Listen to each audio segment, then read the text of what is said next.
Hey guys, karibuni sana. Thank you for joining the Prudential show tonight. Let me know where you are logging in from. If you can just write it under the comment.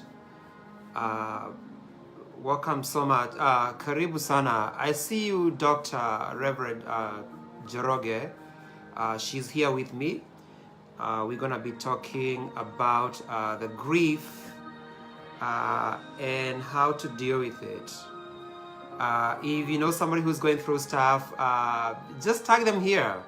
As you have known now, I like these provoking topics, very sensitive, but you still gotta have to talk about them. Tag a friend, invite a friend, share the video. I got Dr. Penny Njoroge here with me. Let me know where you are logging in from. Lilian Nakuona from Delaware. Nimas Kimani, I see you. That's my cousin from Seattle, Washington. Benjamin Bogonko, karibu sana. Welcome. I see here Joyce Njeri, karibu sana.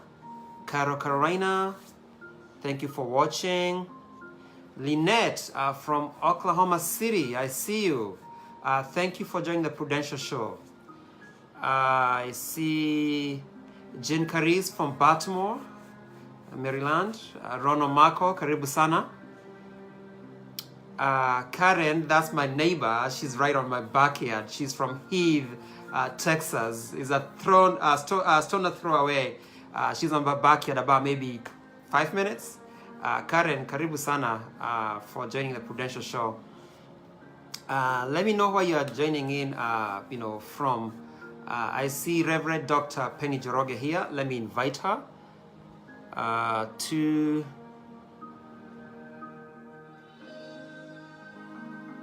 Let me invite Dr. Reverend Njoroge. She's here with me, guys. This is going to be good. Candice, Kiki, I see you. Margaret Kongo, asante sana for joining the Prudential tonight.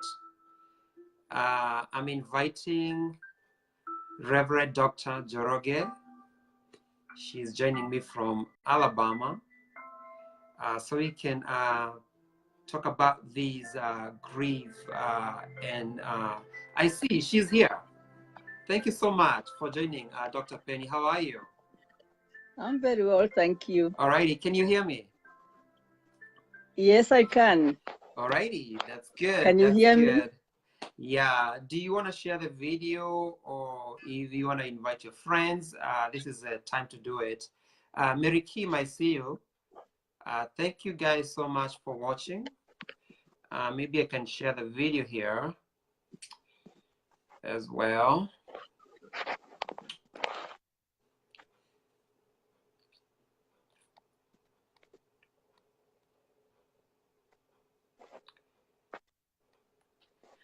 Alrighty, and I think I'm ready whenever you are, Dr. Penny. Yes, I think I am, and I'm glad to be here with you all tonight. Alrighty, thank you guys so much. I got Dr. Penny here, and tonight we are going to be talking about several topics about the grief. Some people here, they have gone through grief, whether it's a grief from divorce, separation, losing a family member, whether it's losing a property or foreclosure. There are some people who are grieving during this holiday season, and I got somebody who is a professional on that field, Dr. Penny Njoroge. She's a board certified psychologist. She has been practicing for the last 25 years. And Dr. Penny, I would like you to introduce yourself to the viewers, please. I know you don't need no introduction, but maybe you have somebody here who haven't, heard you. They're gonna hear you for the first time. If you can tell us who you are, where you're from, and what you do for a living. Thank you very much, George. It's nice to be with all of you here to celebrate the end of the year. And I use the word celebrate, knowing that yeah, we are here to talk about grieving during the holidays, but I also want to thank God that you and I and everybody who is listening If you can hear my voice, you are alive. And that is something that I want to acknowledge, that we are not here by mistake. Not everybody who started the new year is with us. So I want to start by saying thank you that we are alive. And there has to be a reason why you and I have survived so many things that you have survived. And so we are here. I'm Dr. Penny. I'm a psychologist. Uh, I am a mother of 6 and a grandmother of 5. And there's the reason why I share this, because we are not just professionals, but I happen to be a complete human being who goes through stuff. And so I don't just share from my academics, but I share from my experience of life. And so I want to identify with you and to help you understand that none of us is exempted. I may be a psychologist, but I go through stuff. I have grieved. I have gone through tragedies and the like. And a lot of what I do as a psychologist is out of my own, the school of life.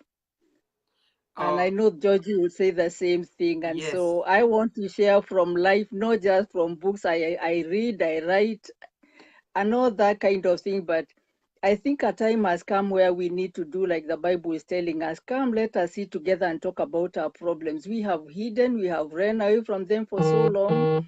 And the more we suppress them, the more we subdue them, the more complicated your grief will become. I want to start from that point. Yeah, and as I said there earlier, Dr. Penny, I think it's my passion to be talking about these provoking topics. I know even as we speak right now, people, they are like, why are they talking about grief at these time? But somebody can talk about, we have to talk about these issues because it's happening, and you never know who is going to get inspired from our conversation tonight. We're also going to talk about the book you have authored. It's called Healing Hope for Young Grief, for Your Grief and Bereavement. We're going to talk about that, where you can get the book at the end of the show.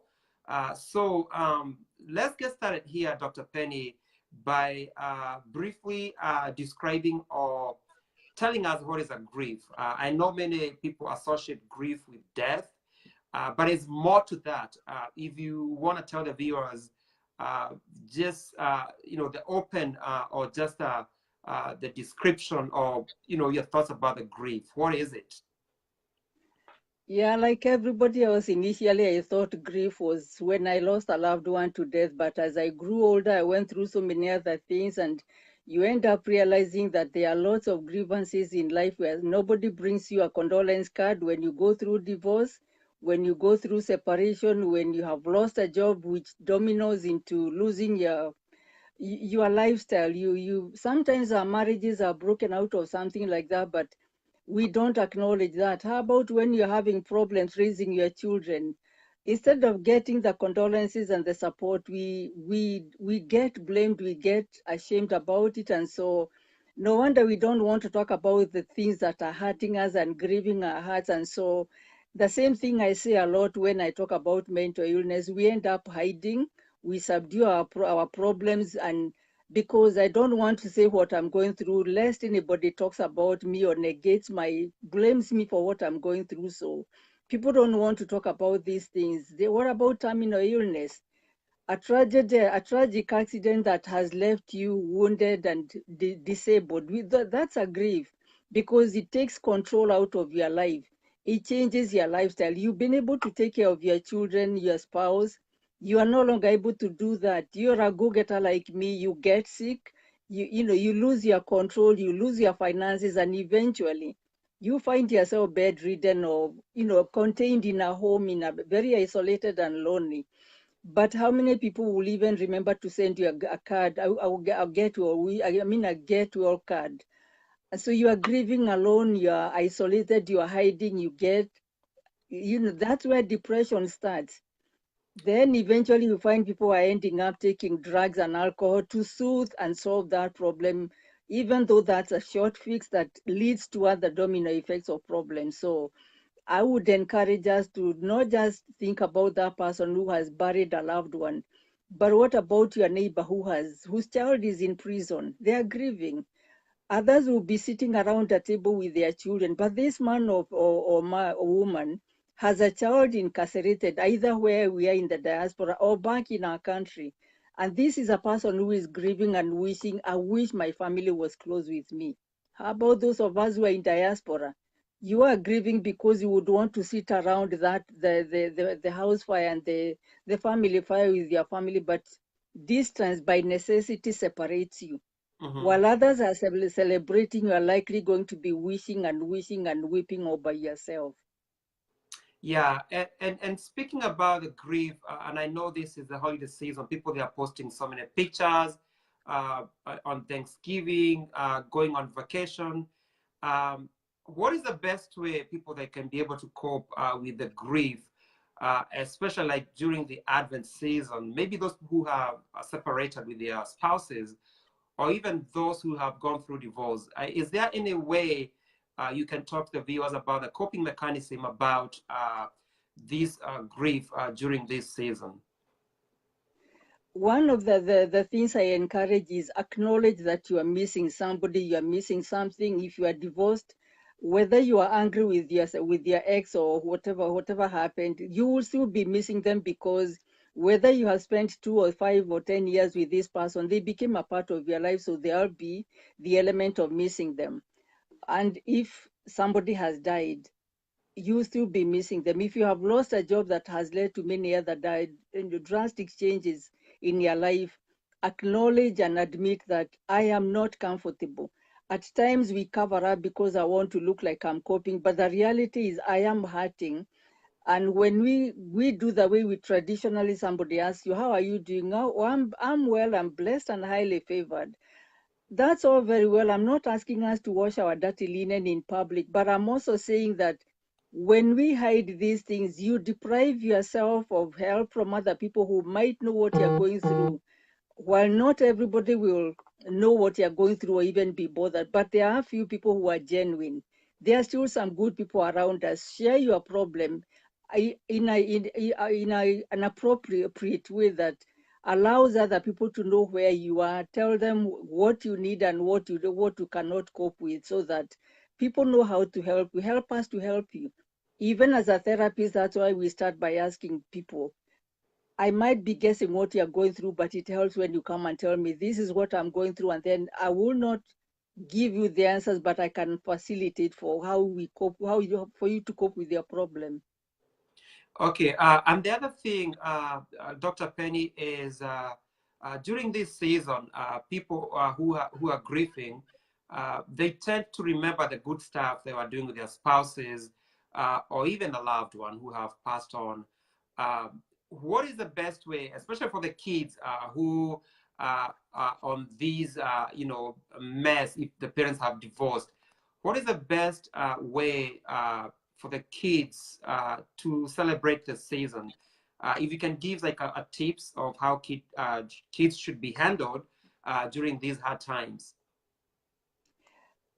Let me start by saying that even when a separation or a divorce has happened, you are both going to be parents to your children for the rest of your lives. And I think we all need to honor that. Yes, we have fought and disagreed, but let me not deprive my children of their father. He may not be a perfect, neither am I perfect. So let us help our children to realize that there still needs to be a relationship between them and their estranged parent, whether it is a father or a mother. Let us help them to realize that they do need to maintain a relationship, talk with each other, encourage them to call. Even if you as a spouse don't feel like talking to your ex, allow the children to communicate and to relate.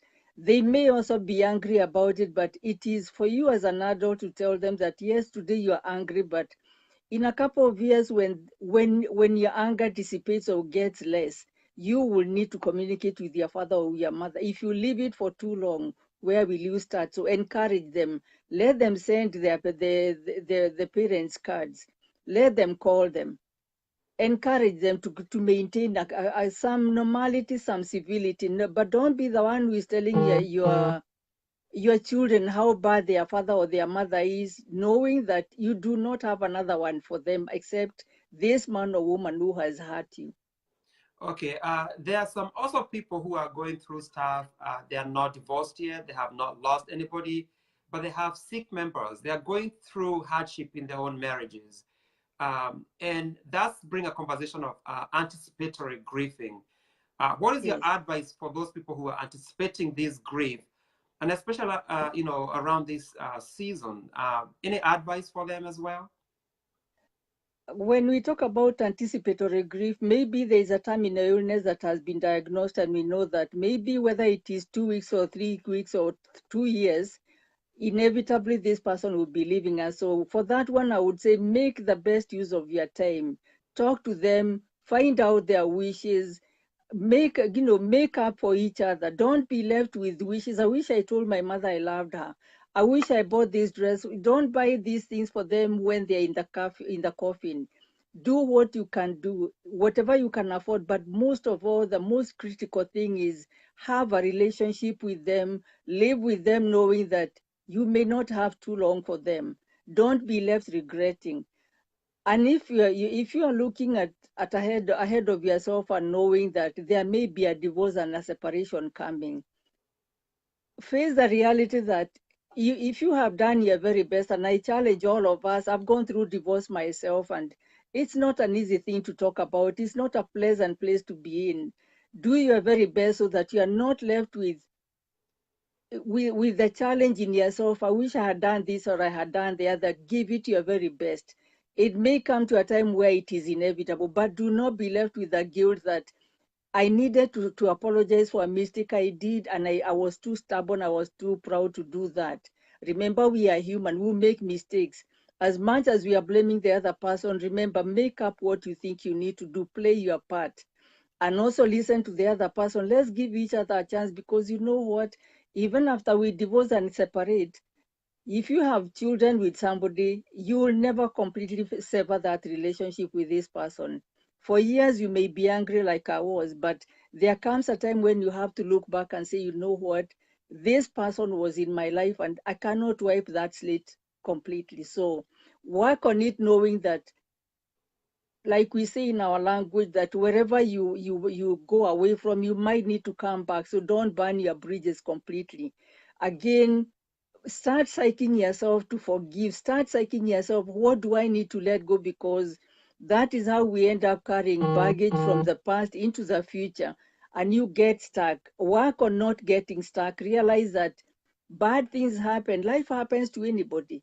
Just make sure that you've done your best, and if you know you've done your best, do not let this situation define you, whether it is in your parenting. Children go haywire even after you have put your very best. Marriages get broken even after you have given of your very best. Things will happen, but don't allow these circumstances to define you. Don't allow other people to define you just because your child has failed or your marriage has failed. You are bigger and better than your problem. Yeah. The other thing I've seen lately is shaming your ex, the exes on social media. And I want your opinion on this about posting if you're going through divorce, separation, whether it's okay just to air those, dirty linen, laundry out there. Because I'm afraid many people that will advise you who are not professional like you. Uh, do you think it's okay for people to be posting a lot of stuff when they're going through stuff? Is it okay, or what is the limit for people to post stuff, to seek advice or sympathy from people on social media? What's your thought on that? Without wanting to come out like I don't care or like I don't sympathize or like I don't understand what people are going through, I'll admit that it is a hard time when these things are fresh in your mind, when you are still suffering and when you have bad memories of what has been done to you, especially when you go through domestic violence and abuse and all these things. But remember that what you're posting out there may not even be portraying the image of the person you are trying to destroy. It actually portrays you. It tells a lot about you. And you may end up even be exposing what you never thought you wanted to expose to people, because we need to be mature in this, because there is a future. How do you want to be viewed by the people who get to know you from this point on? If you keep on posting these things, remember your children are now on the Facebook. And if they're not your children, there are so many people who are looking up to you, even as a professional. They are friends who had a lot of respect and empathy for you. But when you start posting these things, it really is not helping anything. Yeah. It's just like we say, if there is domestic violence and everything, instead of killing your spouse, walk away. In the same token, instead of continuing to character assassinate, why don't you walk away? You can only do one thing at a time. Focus on yourself, work on yourself, heal yourself, because for as long as you keep on ruminating on what has happened, you can't grow. It will be costing you a lot more than it is costing this person. And mark you, you're talking about a person, you're destroying a person who has moved on with their lives. Some of them have gotten married and they're moving on. But as long as you get stuck here, you are spending your precious energy. Instead of moving on, you're helping them to destroy you. Yeah. Speaking of grieving, because we are talking about those who are joining me, we are talking about the grief during this holiday season. Uh, what about, because I have seen this very often, people posting about somebody who have died here without even their members being notified back home.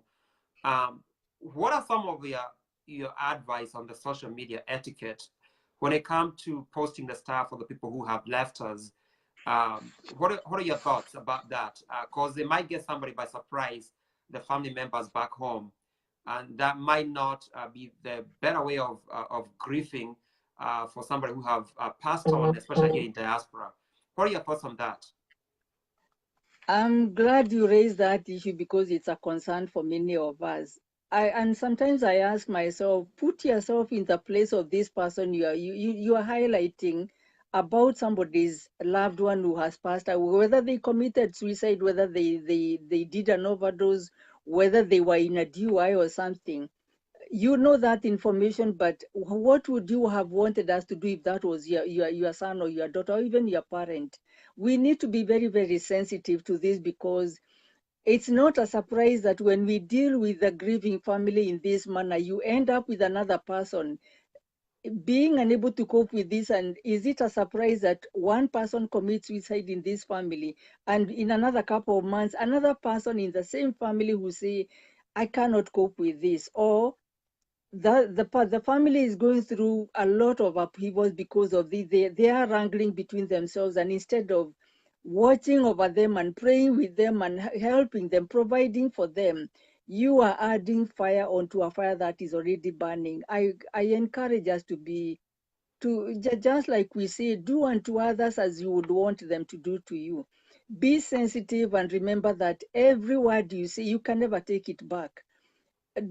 A lot of it is because we are into a culture of gossiping. How does it feel when somebody gossips negatively about you, about your child? Yes, my child is on drugs, or your child is on drugs. I didn't teach them to do that, but they are doing it. That mother or that father they never taught their children to do this. That's not why they're in prison at a time when the family needs to be together. What would you want me to do with you, George, if that was you? And that's the way I look at it, not just as a therapist, but as a human being, as a mother, as a friend.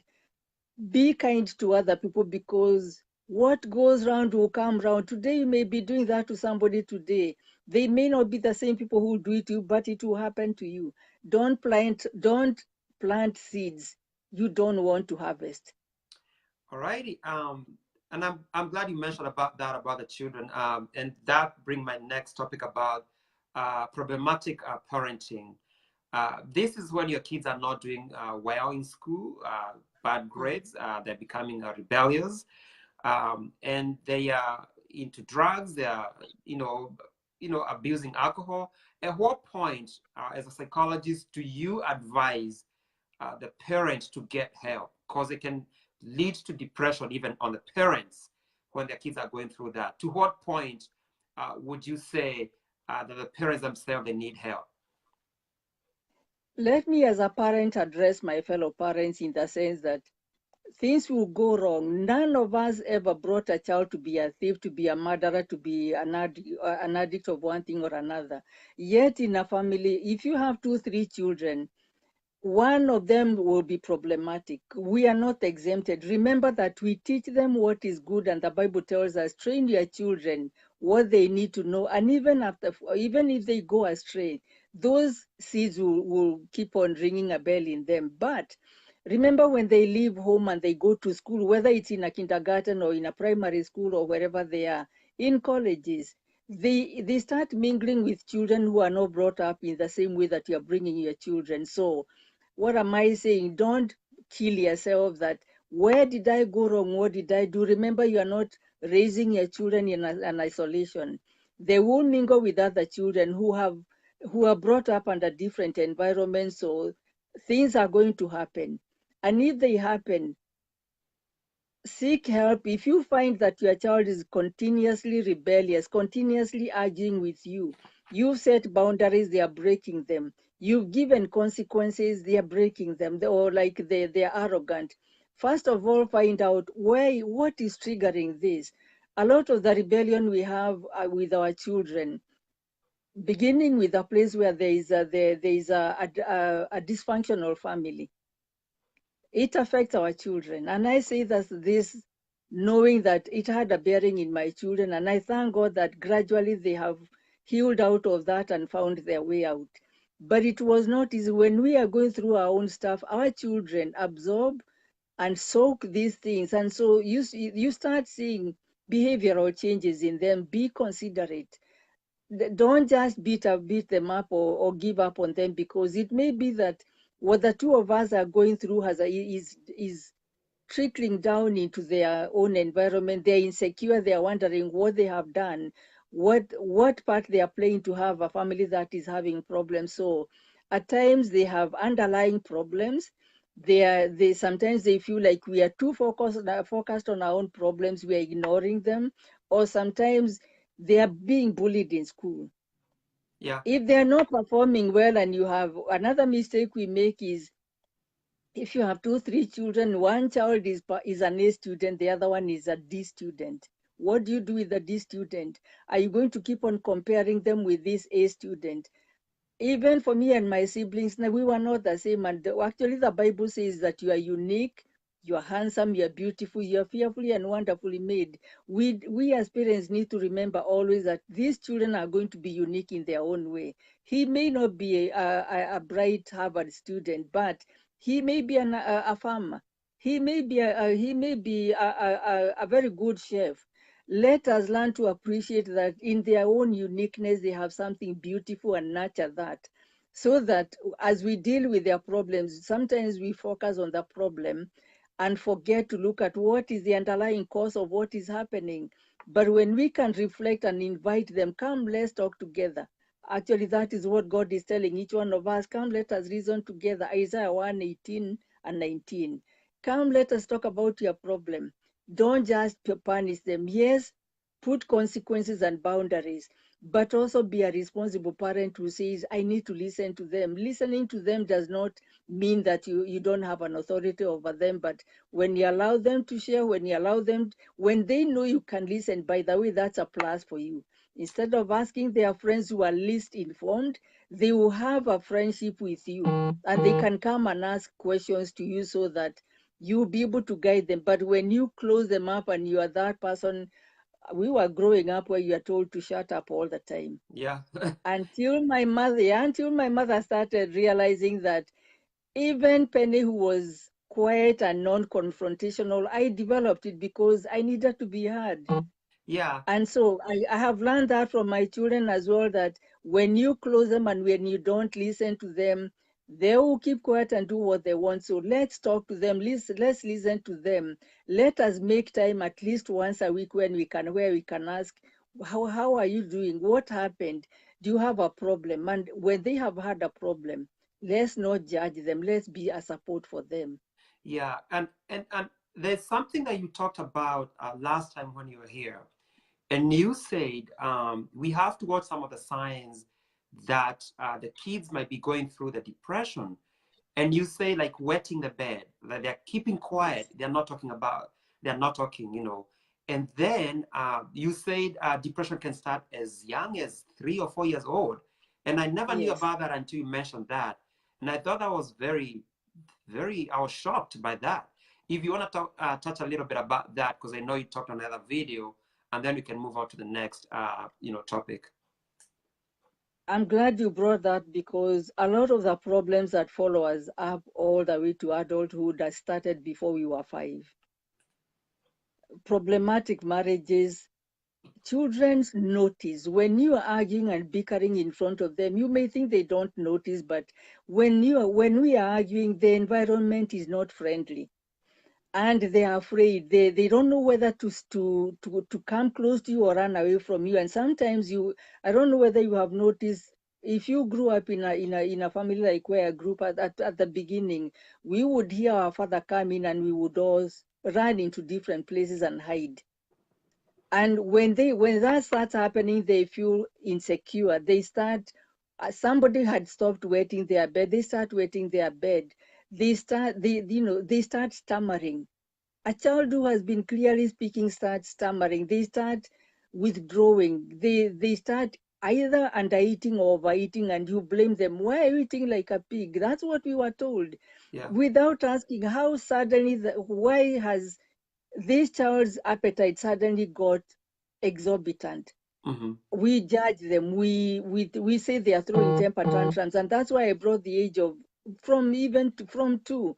If you closely watch your children, they will start behaving funny.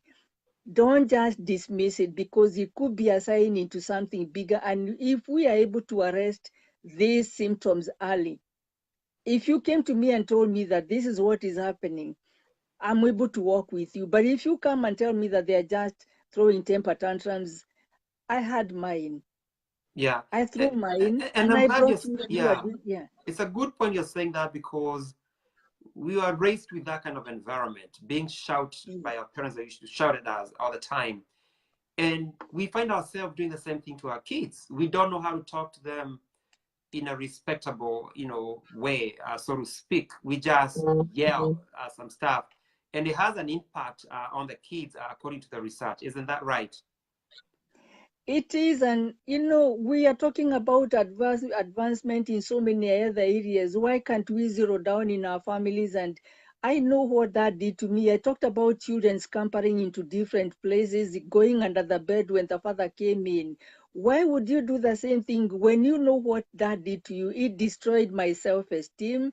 It took me a long time even for me to speak the way I'm speaking, by the way. I never knew I would speak in public, because every now and again, until my father realized, he would tell us, just keep quiet. He asks you a question, you are trying to answer, and he shuts you up. And so for my security and for the security of other people in our age and your age, we learned to subdue our emotions. We learned not even to answer back. What does that do when you go to a working environment?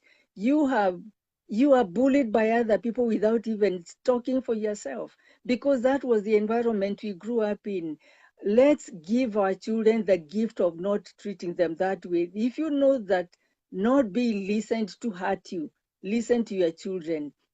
My mother started, doing it later with us every Friday. Come, let us sit and talk about this. And I learned that I needed to do that with my children. Have I done a perfect job with parenting? I've had my own problems. But one of my greatest desires was to see that my children did not go through the very same environment that I grew up in.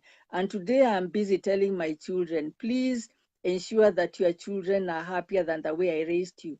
Do a better job. Let us be advocates. Let us encourage one another, not just judge. And the other thing, between your generation and my generation, Georgie, it's easy for me to say the parents of today. But I have learned to look back and say, what did I do to teach you to behave the way you're behaving to your children? Is there something I need to discuss? That's why when I come into these forums, I say, perhaps some of the things your generation is doing was as a result of what we did to you, raising you up. And so let's correct it. If I need to apologize to a new generation, I'll say we made mistakes, but you don't have to do the same things. Learn from our mistakes. Let me help you and help me. And if there is forgiveness that you as your generation need to forgive us as your parents, Please forgive us so that you can let go and move on. Don't hold it against us, because it is not going to help you. If anything, I say, learn from the mistakes of our generation and do a better job. Yeah, and Lillian is saying most families back home fear their dad. I remember I lost my dad when I was only 10 years old, but I don't think in my memory I have ever talked to him. I never spoke to him, not even one day, because I feared him. Whenever he came home on Fridays, I was like, we were whispering, me and my brothers were whispering. We didn't even want to talk loud. And I don't want to raise my kid like that, because that's horrible, you know. And I think that we should learn from those mistakes, you know, that we were raised up with that kind of military, you know, style. And I think we should do a better job when it comes to our kids, just for them to be free, you know, speak up. If they have any problem, they can be able to share with us. If I could comment on that, I like your example, Georgia. And sometimes it is good. Professionally, we are told don't be vulnerable to people, but it's good that you are saying that, because what do you miss? What do you wish if you had closer communication with your father? I'm sure even as a 10-year-old, there are things he could have imparted in you which you miss. Mm-hmm. There are lost opportunities. There are moments memories that you did not create. There's a legacy that is missing. I'm not saying this against him, because that was how he knew, and that is how the fathers of that generation did. But I'm asking us, can we learn from that? I'm sure there are things I wish we talked about this with my father, and I wish we talked about this with my uncles of that generation. And so if you know you missed it, give it to your children. Like you say the right thing, that let's do a better job so that we can leave a better legacy, not some vacuum places where our children are asking, I wish, and I wish, when it is too late and when I really cannot make a change. Yeah, and the other thing I was going to ask you is, can this rebellious kid be fixed? I have heard people say they beat them up, like, you know, you spare the rod, you spoil the child. Some people, they have shipped their kid back home. But what are the advice you can give about fixing these kids in a professional, in a healthy way? Can they be fixed if there is any help out there? I will say very quickly, I'll say yes. And I say this knowing that it may take you 2 years, 10 years to fix your child. And you know what? It is not you who is going to fix your child, but who gave you that child. Remember that children are a gift from God. If you and I are to use ourselves and consider God's mercies on us for the things we have done, we've also been rebellious. And if it wasn't for God's mercy and grace, you and I should not be anywhere. But he has been patient with us. So yes, they are rebellious. And I said, before you condemn them, before you write them off and banish them and even ship them back home. By the way, shipping them back home may look like a very good idea, but guess what? I would say this, that I have seen people do that only to end up having to go get these children, and when they are worse off than they were before, and you have a double job because the cultural shock. A child is born here, you ship them back to Shoshu back in Kenya. The grandmother want to help, but they want to be able to help, but they don't know how they have no clue how these children has been raised this far. And so you are shipping them, and within 2-3 years, the child, some of them reform, but one of the things we need to realize is that these children translate that as rejection. And part of the rejection that they develop at that point will go with them for the rest of their lives. You may try to make it up, you bring them back here and you think they have reformed, and they will do according to what you want, but there is a wound. Yeah. There is a brokenness that may happen that you will never be able to rectify. And some of them come and tell us when they come to the psych unit.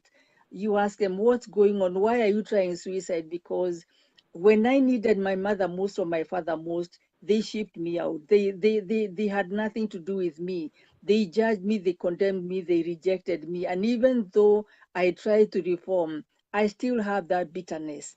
So they are holding it against you and not telling you about it. And then if something happens and somebody else rejects them, they get married. And the memory of being rejected as a young child creeps in into your marriage. Your spouse does one small mistake and you quickly translate, there we go again. He or she is going to reject me the way my parents rejected me. And they very quickly translate, if my parents can reject me and ship me out, what is my spouse going to do? He found me as an adult. So we are setting a foundation that may be very turbulent in the end. And yes, these children can be helped.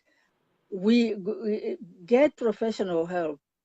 There are many of us who have trained as child psychologists, and others are, as a parent, I say, I am not just talking about this from academic points, but I'm also speaking as a parent who has raised children. I know some of the mistakes I made, and I know the pitfalls. I'd love to share that and help somebody. Don't do what I did and found myself in a total mess. So we can share. And if you as a parent are a successful parent, please don't use your energy talking and reprimanding and laughing at other parents. Be positive, help them, guide them. Don't just laugh at them, because nobody wants to raise a thief. Nobody wants to raise a failure. But mistakes are going to happen. We don't know it all. Maybe you are good in IT. Maybe George, you are good working in the emergency room. If you tell me to work there, I won't be able to do what you do. Come to the psych unit. I may be performing better. The same thing goes with parenting and even in marital relationships. So let's bear with one another. Be a supportive network for each other. Yeah, let's talk about the church, if we will, for a minute. Yeah. And I'm trying to compare what we were raised and what is going on here. And I have seen a perfect family here in US. But we don't take our kids to church. But I would say, for me, I owe all what I have, the person I am today, because I grew up with that, going to church, being a God-fearing person. But actually, most people here, they are lacking that and taking their kids to church. You ask people where to go to church, they're like, I don't go to church. I don't have any church. And I'm like, wow, it's okay not to, be that staunch, but still, I think you ought your kids to belong somewhere to go and worship. If you want to comment on that. I'm glad that is coming from you rather than from me directly. I'm a minister also, but I always say that, you know what, you are right. If it wasn't for the Sunday school teachings and the journey with my mother, always making sure that whether you are sick or not sick, please go to church. Your mother and my mother put a value in the relationship that we have with God. And as a minister, I always say I cannot push it into somebody's throat. I respect that. Yes. Faith and our beliefs are personal choices, but the reality is that when we walk away from the God who created us, that God who has good plans for you, the God who is able to do the things I can't do for my children, you know what? If I did that to my children, I would be depriving them of the real father, the real creator for them, because I am a loving parent, I'm a responsible parent, but I have limitations. But I have learned to tell my children, I can pray for you, but God can do what I'm praying about. And if I don't have faith myself, how can I teach it to my children? It will start with us valuing our relationship with our children, with God. The same thing with you. You have just said it right, that your mother made a point of impressing it on you that minus everything, money minus good health, minus everything, if you have God in your life, you have what it takes to survive. Because I wrote it somewhere for myself, there is no storm that is too big for you when you have faith. Good. There is no storm that is too big for you when you have faith. Am I saying we are spared of problems? Of course not. Because we are, God did not hide it from us that in this life, you will be tempted. Whether you believe in God or not, you will be tempted. As a believer, I will be tempted. But the difference is, Christ is praying for me and for you, George. Who prays for the other person who says, I have nothing to do with God? And guess what? When tragedy hits, I remember very clearly I was here when 9/11 happened. Yes.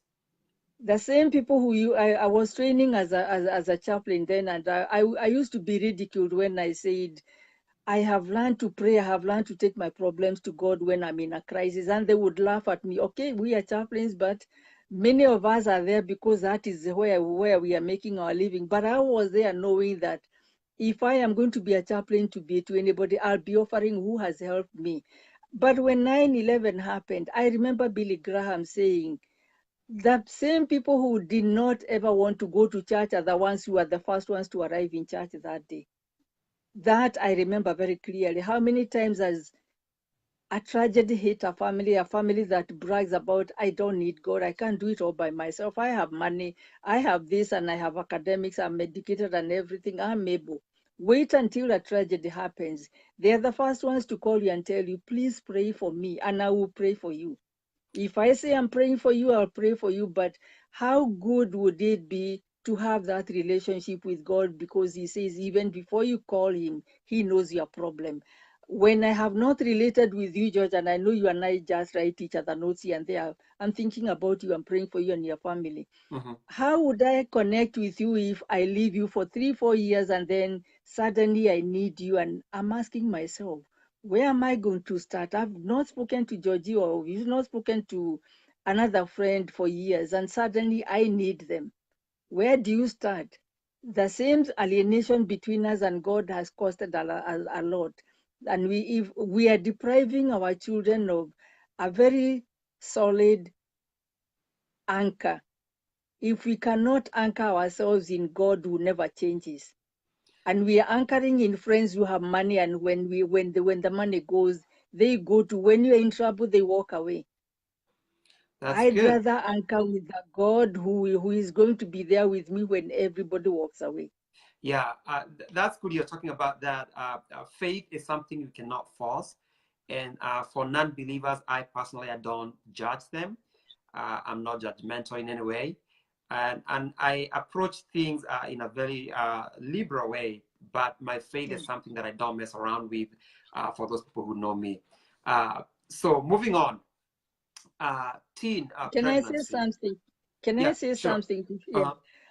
On the issue of faith, you are right. We do not impose it on anybody, but I think my coming out from a compassionate point of view is that you know how good it has served you. And I would want, my prayer for you is that while you tell me to help you and I cannot help you, I know when we pray to God, He hears you. There is a lot more comfort in knowing that there is a higher power, whatever you call that higher power, knowing that there is a solid help for you when nobody else can help you. Good. The other thing we're going to talk about here, and we just talking about all these issues when you're talking about the grief, the depression, and all these defaults and separation. Lately, we have seen there's the teen pregnancy, and me, you, all those people who come from Africa, we don't believe in abortion, and we have seen. I know several people who have their daughters as young as maybe 15, 16, 17, having babies. And how do you deal with that as a parent? That's a very, very tough one for any loving parent or any parent anywhere. And for your information, having worked in the labor and delivery unit, I saw children as early as 12 years. I'll never forget that. It's a heartache because this is a baby having a baby. And part of the reason I think we in our culture we don't talk about sexuality, and we respect that there's one way we are respecting the sanctity of marriage and everything, sex in marriage. Apparently we need to face the reality that if we wait for too long thinking that our children are going to grow into this or that, or they will wait until where we waited, they are under a lot more pressure. There is the internet, which is exposing them way too early. They are also the media is busy talking about it and almost legalizing it even at a very early age. So you don't know what your children are seeing. So if you are going to wait and say that my mother did not talk about this until I was 17 or I was in high school, your children are seeing it in the media all over the place before they are 6. So what am I saying? Talk about it. Because if you don't talk about it, they are riding school buses. What do they talk about? And in some families, I have come to realize that there are people who are doing funny things in front of their children. And so their children are coming out and sharing it to their schoolmates. God forbid what our children are hearing. Yes, I'm a grandmother, my children are grown, but guess what, Georgie? I am now involved in the life of my grandchildren, and that is how I know that they are learning stuff much earlier than I would ever have Of expected. course. So Yeah. let's talk about these things. Let's remove the shame. Let's teach them. Remember, even the Bible teaching, telling us, teach your children.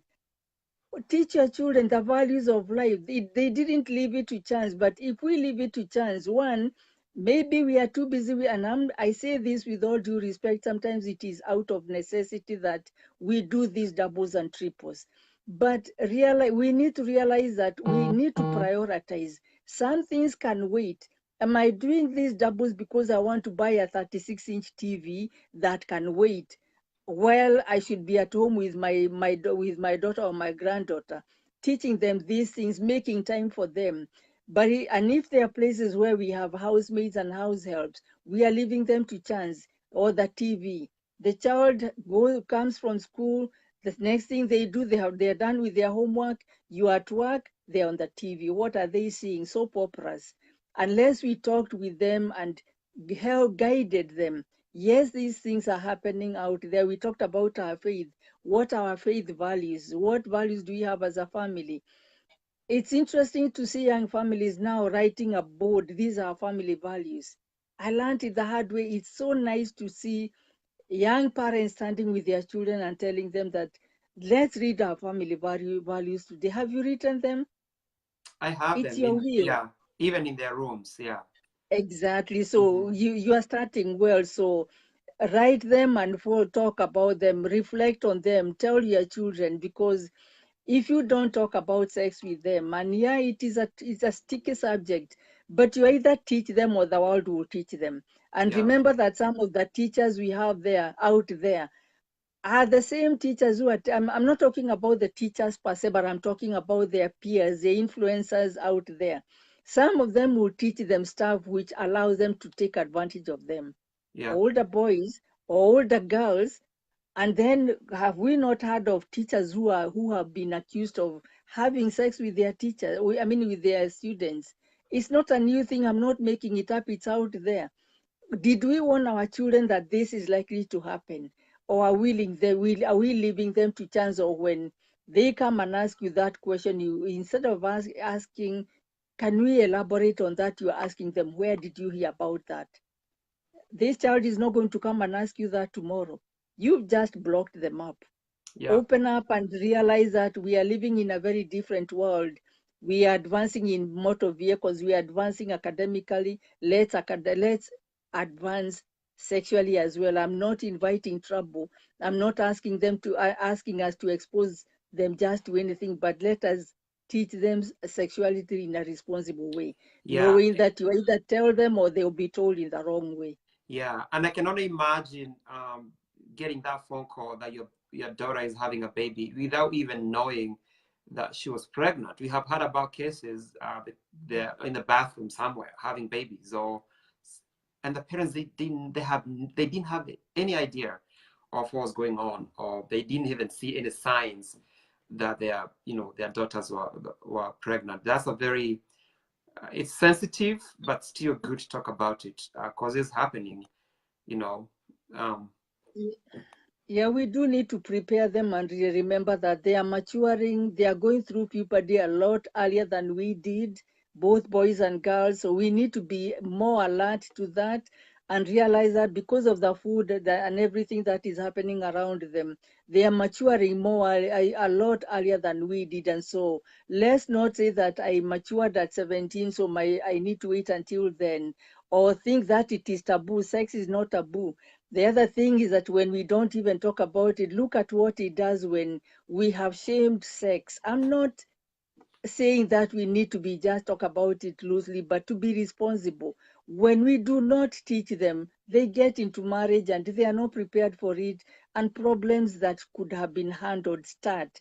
And then we start having problems that should not be existing. And so we are setting them up for failure. Let us be an all-round teacher.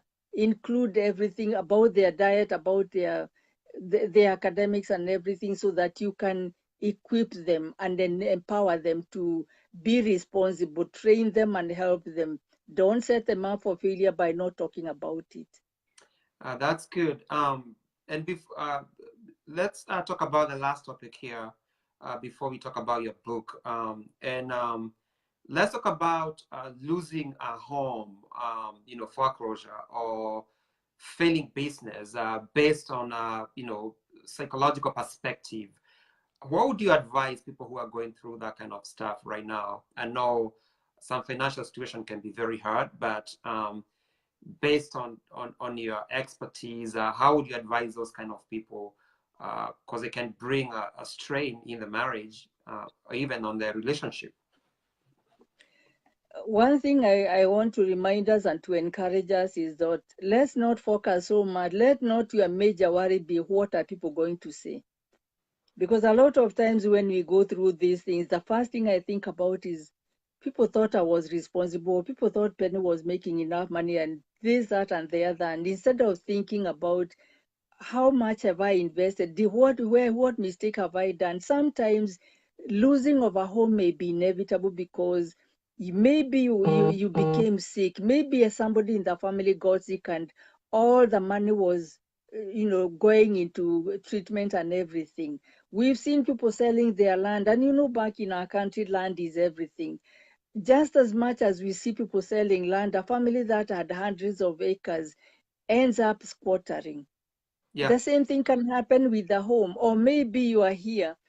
Let me admit, Georgie, I have lost a home, and I know the pain of that. That's why I told you I talk about these things from the school of life more than the academics. exactly. I was at a point where when I lost my home is, here I am, my son is in college, and I have just gone through a divorce. I have a mortgage, and I had to make a choice. Am I going to keep up with my mortgage, or am I going to ensure that my son completes his college? It was a tough choice for me to let go of my house because I couldn't afford it. I was doing my very best. I was doing doubles at the time, and I had just started college. So prioritize, face the reality. Do I kill myself? Am I going to keep this house so that people don't end up thinking that Penny was irresponsible? That's why she lost her house. It happens even to the most responsible people. Bad things are going to happen. And by the way, whatever comes goes. Losing a home is not like losing your life. Mm-hmm. It is painful. You have invested in this home and you don't want to lose your investment. But again, you have to be realistic. Are you going to go into depression because you have lost a home versus taking care of your children? What is your priority? What is your main focus? If you have done your very best, allow yourself to grieve. You will grieve, but also remember that we have a God of a second chance. Isaiah 43, 3, 18 and 19, God says, I am doing something new in your life. Remember, he also told Job, I will give you double for your trouble. Whatever the cankerworms have eaten out of your life, if the back to the faith, God is able to replenish those things. If God wants to keep your 100 years to bring those bad things back to you, he is able to. If they don't come back, if you invest in the life of your children, you know what? That is a long-lasting investment, and keeping a house so that your child does not finish school, or so that you are not feeding your children properly, or so that your child has an ailment that is consuming all your money, but you have to make a choice. Do I pay doctor's bills? Do I feed my children properly? This child is asthmatic and this child is disabled. Where does my money go? You either do the right thing, invest in the lives of your family, or let this house go. Whatever comes can go. And losing a house today does not mean that God cannot bless you with a house tomorrow. Invest in your children, they'll buy a home tomorrow because you're equipping them today. You lose one, you gain another one somewhere. And if you don't, so be it.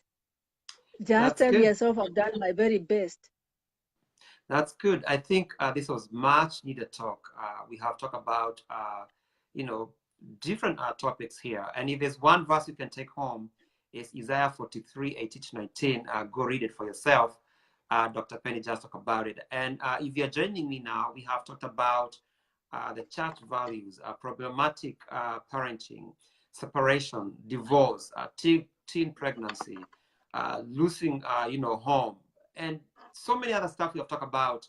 And I feel this is one of those videos that many people need to watch and see, because it's speaking to us in one way or the other. So, Dr. Penny, if you can talk about your book you have authored, I'll give you this, moment, and if you can just hit one of the main themes on your book about the grief. Tell us, what is it about? My book is on helping us to cope with grief, not just losing a loved one to death, which is a major form of, grief. But like I said, there are so many other unacknowledged grievances like divorce and separation. You married to keep for real, and you are hoping for the best. That happens and it goes. Or you have raised your children, they end up in prison, they are ending up in drugs, they're ending up in other places you never planned for. Or you have invested in a business or in a home, like I said, you have invested in a home, and in a couple of years you lose that. And a lot of the things that bring grief in our lives, we don't even talk about them, because who cares? Sometimes you feel that even if I told people why I lost my home, they will not even take it seriously. So you keep that to yourself. That is one grief. Then you go through a divorce and you are ashamed. You are feeling rejected. You are feeling like a failure. And so you subdue your grief, you subdue your pain. And so those are the kind of things I'm addressing in this book, that we do need to talk about these things. Again, as a full-time mental health professional, the things that are bringing depression and leading us to suicide, other people, be very loving couples, one of them in the gap as a domestic violence and abuser, because they've gone through stuff, they have subdued, they have kept hiding until they explode to the wrong person in the wrong time for the wrong reasons, because the grief that you have carried in your life, you never talk about it. I'll say, let's talk about these things. Let's remove the shame, remove the stigma, so that people can come out and say, I'm hurting. Let's not force people to keep on saying, I am okay, I'm blessed and highly favored. Yes, you are. But what are you hiding under that facade? Where are you bleeding? We say these things because I want to please you. I want to look like I'm coping like everybody else. And yet deep down in myself, I'm not even eating. I am self-medicating. I've never drank, but if things continue the way they are, I'll end up, somebody will offer me a drink and tell me, you know what, try this. And at a moment of brokenness, I'll end up doing that. I live on pain medication. Before I know it, I'm doing 2 pills instead of 1. And that becomes a quick fix.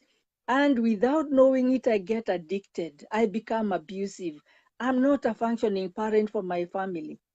And so this is why I'm saying that, yes, when we leave grief unattended, it becomes complicated and it trickles down into so many other areas you don't even think about. Even between couples, you find that both of you are not functioning because there is something that is holding each one of you down. You are not there for your partner. Problems start that way.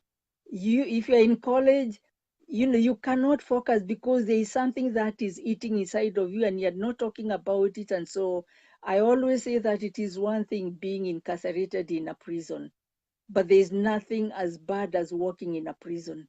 Walking in the prison of your mind, nobody knows you're in prison, but you are Wow. away. You carry your prison with you because you are holding stuff. And it's surprising when I do prison ministry, they'll end up telling me, I may be in prison, but I have found my freedom, because we have encouraged them to talk about what is eating them. And that's what I encourage in this book. Come, let's talk about it. Isaiah 1:18. Come, let's talk about these problems. You are not alone. We are not judging you. I'm not perfect. I make mistakes.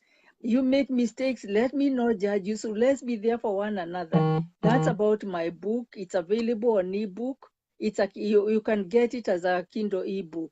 It's also available on Amazon.com. It's $15 per Wow. copy.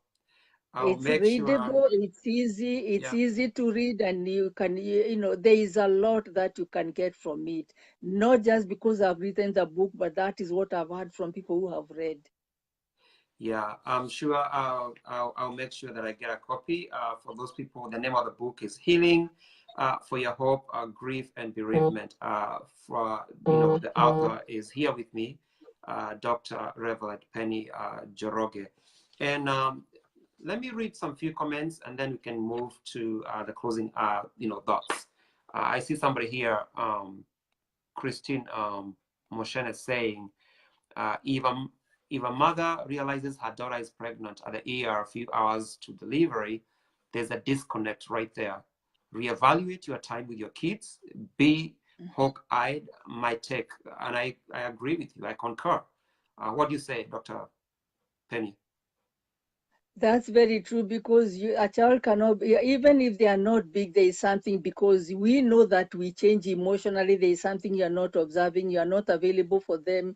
And the disconnect also comes out of that. There is no relationship, there is a missing link between the two of you, because just as we all know, those of us who have carried a pregnancy, there are so many changes. This child might have needed to talk to somebody. Who did they talk to? Why did they not come and talk to you?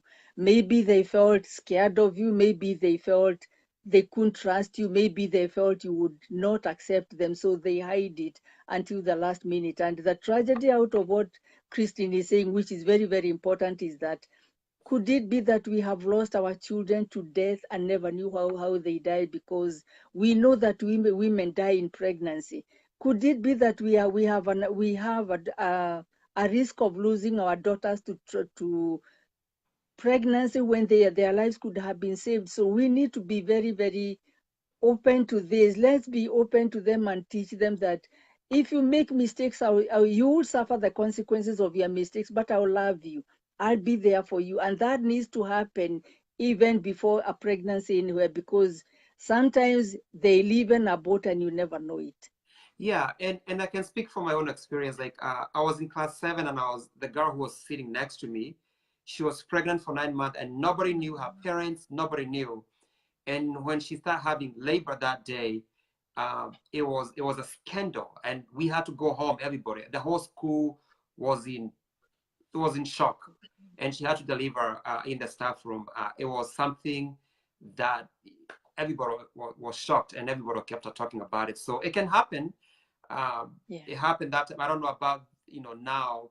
We live in. I don't know how to explain about it. It can happen. It happened that time, but I don't know why it happened. The mom didn't know anything. She never saw any signs, but not. It does happen, but even though we say it does happen, it's tragic, because these are some of the things that impact the lives of these girls until later on in life. When they needed us most as parents, as mothers and fathers, we were not there. And maybe we were busy with our own problems, even though you are going through, sometimes we are going through so many problems on our own, and we forget to check on what's going on around us. And they used to tie them. I don't know how they used to do it. Yeah. It's very unfortunate. But yeah, that's my own little experience over there. So there is you have a presentation you're gonna do for us. If you can, I think we appreciate that. You have a little surprise for us, a song that you can sing for us. Do you sing at the church, by the way? Do you sing? Are you a singer or? I sang for many years in high school. I actually competed in the Kenya National Music Festivals and the like. I used to sing a cappella, and I still love singing. And today I sing to edify me. I sing for my patients. That's something I do even when I work in the hospital. If I find in a place where we are talking about grief and I don't know what to say to this person. At times I've been called to on a bedside where a patient is dying, and we are in that room paying our respect and on a vigil. I have found it soothing and comforting, not because I'm a good singer, but I love the words of the songs that we sing, and they have been comforting, knowing that there is another place after all the pain we go through. And this one is You Raise Me Up. Just imagine, we've been talking about, we did not even do cover a lot because of lack of time, but remember that some of the grievances we are going through is because We come to the end of the year, there is some unfinished business. I had some dreams I had planned for this, that, and the other. And here is December. I will never be able to do that because the year is gone. I lost my mother, you lost your father. I did not have any goodbyes. I had told him, I read somebody saying about a few days ago, they were weeping in Facebook because they were telling, I think their mother, Mama, I had told you to wait for me. I wanted to come back home to Kenya to celebrate and do this, but there were no goodbyes. A tragedy happens and we part, and we are left broken, and I'm asking God, where do I go from here? I remember asking that question when I was told that my mother had died. But I have learned that when I'm in that valley of brokenness, like David says, as I go through the valley of the shadow of death, I will not fear, because thy rod and thy staff, they comfort me. And I share these songs, as I say, not because I sing well, but the words. Listen not to my voice, but to the words of the voice, because we all need to know that God will raise you up after your failure. There is life after problematic parenting. There is life after you have lost your loved one. Your mother, your father wants you to go on until you meet them again. There is life after divorce. There is life after failure. But if we talked about, you and I talked about the anchor. Will your anchor hold? When the storms of life come, where do you run? And so when I am down, I have learned to say that I may be down, but I know God will lift me up. I don't know what the future holds. I don't know what 2019 holds, but I know who is holding 2019. I hope you do. We have not done what we planned to do at the beginning of the year, but I know, who knows? I have learned a lesson from my failures. I have learned a lesson from what I did not accomplish. So this is the song that says, you raise me up. Good. When I am down and oh my soul so weary, when troubles come and my heart burdened be, then I am still and wait here in the silence until you come and sit a while with me. You raise me up so I can stand on mountains. You raise me up to walk on stormy seas. I am strong when I am on your shoulders. You raise me up to more than I can be. There is no life without its problems. Each restless heart beats so imperfectly. But when you come and I am filled with wonder, sometimes I think I glimpse eternity. You raise me up so I can stand on mountains. You raise me up to walk on stormy seas. I am strong when I am on your shoulders.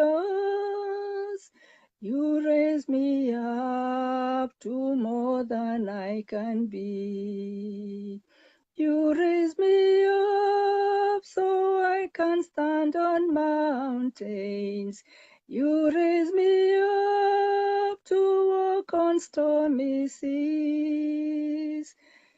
I am strong when I am on your shoulders. You raise me up to more than I can be. Amen. Oh my God, that is so beautiful. I love it. And you have a very Thank good you. voice, by the way. That is amazing. Yeah, I hope everybody is blessed by this. That was a very powerful presentation by you, Dr. Penny. Thank you. And I hope you're gonna come back again and talk to us, because I will. there's so much stuff we can talk about in our diaspora community. The stuff that is affecting us, on a daily basis. So feel free to come back. We Thank appreciate you. you. And if you're blessed by these video, please do share.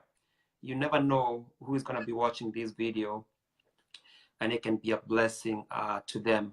For now, I don't have anything else to say. I'm going to give you closing thoughts, Dr. Penny, and we're going to close this program tonight.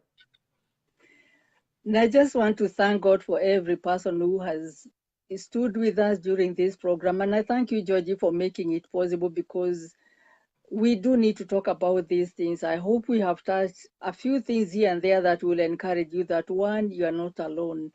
Again, do not allow your problems define you. Don't get stuck in 2018. Prepare to move on. If God allows you to see the end of the year, please move on and know that there is a lot of good out there for you. God has kept you alive for a reason.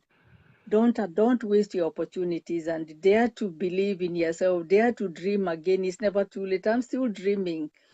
And be a support for one another. You talk about the diaspora. I pray that we in the diaspora and elsewhere, we can continue supporting one another, not judging each other, not condemning each other, but knowing that I am because you are. I can't do it alone, and you can't do it alone. And we need to accept one another. And again, as far as our children are concerned, let's keep connected. Let's talk to them and let them be a parent, yes, but also be available for them. We are losing far too many of our young ones because they go the wrong way because they're afraid of coming to us. I want to live with that let's talk to one another. Let's talk to our children. If marriages break, it's not the end of the world. It happens. Live on another. And most of all, let God be your anchor. Thank you again, Georgie, for having me. And I will come again. There is a lot we can talk about. And I appreciate your show because you have given us a forum to talk to each other as a family of God. All righty. Thank you so much. And I hope to see you soon. Thank you, everybody. Have a good night. And I'll see you next Tuesday. May God bless you and have a good night. Bye. Thank you. Merry Christmas. Merry Christmas to you.